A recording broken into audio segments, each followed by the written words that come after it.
This morning's horrific event is not unheard of. In fact, Interstate 35, where the truck loaded with the immigrants was found, is one of several known human trafficking corridors exploited by smugglers in Texas.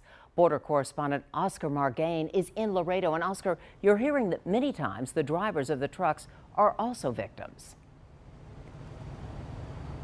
That's right. I'm at an intersection of a popular truck stop and Interstate 35, about 30 miles south of the nearest Border Patrol checkpoint here in Laredo. Now, authorities say that undocumented immigrants and smugglers begin their journey in places like these, hiding in tight spaces and sometimes unknowingly to truck drivers. Every time before heading north, Diango Flores inspects his trailer truck. He opens the hood, takes a look under the motor, behind the cabin, and even inside this small compartment. Flores is not looking for mechanical issues, he's looking for people. Flores says someone could try to hide a child or a small person.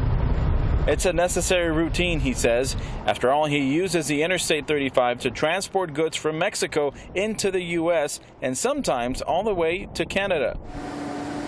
Flores has been a truck driver for 5 years, and he says he's lucky no one has tried to use his truck to make it through the checkpoint, at least not to his knowledge. He says he wouldn't like to lose his visa or his job, much less get arrested and be thrown in jail. That's why Flores tries not to spend too much time at the border. Laredo has thousands of tractor trailers that basically transport goods from the border to northern cities every day, every hour.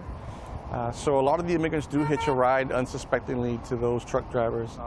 Investigator Joe Baeza says this is an ongoing trend. Just last week, Border Patrol agents discovered 33 undocumented immigrants inside this locked trailer.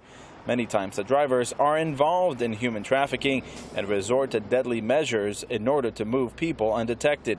It's a problem authorities on the border have dealt with for some time. Now, investigator Baeza says that they're working with federal law enforcement to catch these trailers before it's too late. Now, he says that as long as there's money to be made and people living under the radar, human trafficking will continue to thrive. Reporting live in Laredo, I'm Oscar Margain. Now back to you. All right, Oscar, thank you. Of course, Laredo is where the immigrants said they crossed the border in this latest tragedy.